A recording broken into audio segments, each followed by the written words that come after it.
Ke ne ke lakaditse ho bua mohlang o nyalang, mohlang mokete wa tsatsi la tswalo. Ke utulle diphiri, o tsitsipane, o kwale mahlo ka matsoho, o keketehe, ke tsebe o thabile, ebe pelo ya ka e kgotsofetse.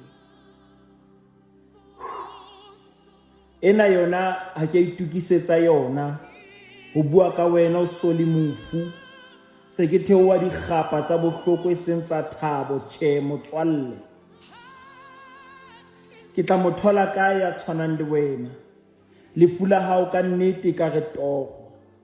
E ka o tla tloha o hlaha, o tshehile, ebile o tswa dikgapha, o re tada, ka ba ka o tshwara.